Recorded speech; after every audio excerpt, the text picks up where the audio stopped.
Hong Kong has taken its place in China's 12th five-year program starting this year. But the big question for Hong Kong is how is it going to take advantage of the many opportunities that are forthcoming?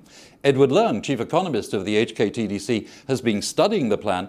Edward, looking at the 12th five-year program, how is it different really from those that have gone before? The most important thing is that the source of economic growth in China will be different in the coming 5 years compared with the past years. For example, the country will more emphasis on private consumption than what happened in the past as the investment-led or export-led growth.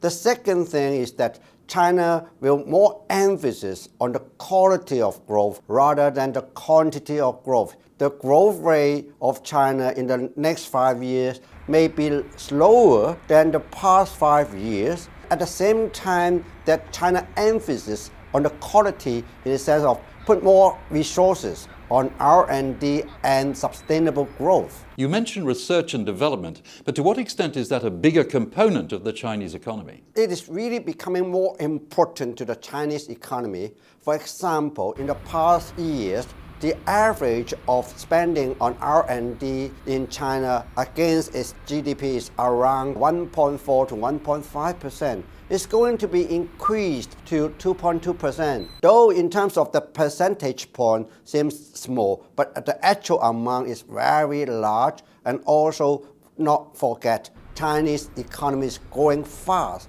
The increase in the proportion of R&D in China's GDP means a significant rise. And turning to Hong Kong, do you see Hong Kong as taking a role in upgrading China's industries, and particularly in the Pearl River Delta, where most of Hong Kong's industries are? Yes, it will be very important. For example, that when China emphasizes on sustainable growth, it means the environment will be better protected, and then people have to invest in more environmental protection facility and equipment. At the same time, when we talk about R&D, people are expecting our factory to upgrade their product and put more spending on our research and development. And where it comes to CEPA, the closer economic partnership arrangement between Hong Kong and the Chinese mainland, do you see that really being regenerated? Yes, because one component of the coming years of the Chinese economy is the service sector. The service sector as a percentage of China's GDP will be raised by 4 percentage points to almost half of the Chinese economy. It means China's services will expand rather fast.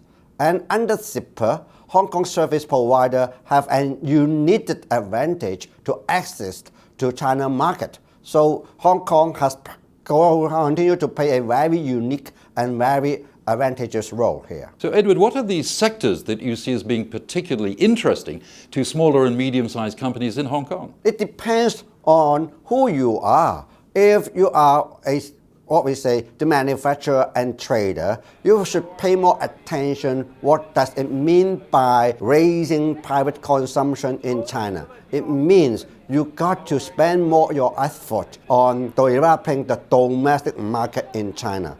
And China is going to import more. Then as a trader, then you can think about how China needs more and then how to import more into China market. At the same time, as a service provider, you know that China is going to urbanize rather fast. Then providing urban-related services, for example, property management, waste management, as well as food supply chain management. All sorts of things are very in need in Chinese economy. Hong Kong is traditionally seen as an entrepot, but do you see this as an entrepot now for technology as opposed to an entrepot for trade? I don't want to use the word of entrepot. Entrepot is something that you go in and go out without much value added. I will say Hong Kong will play a very important role as a marketplace for technology transfer into China. Some sort of core technology. China is not necessarily yet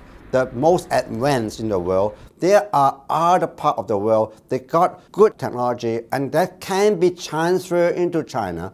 What Hong Kong can play is that we know what China needs. and we know what are the foreign companies are expecting, then we are very well as a middleman to make up that the transfer and with our value added in all sorts of different services. And among these various technologies, do you see IT, biotechnology making their appearance? I think the emphasis will be more on energy-saving technology as well as the environmental protection technology will be keen for China to import, and particularly relevant to Hong Kong because our manufacturers in the Pearl River Delta we also need that sort of technology to improve their performance. We've talked about trade, we've talked about technology, but will Hong Kong really have a greater resonance with the mainland in cultural terms, do you think, under the new 5-year plan? Yes, definitely, yes. As the population of urban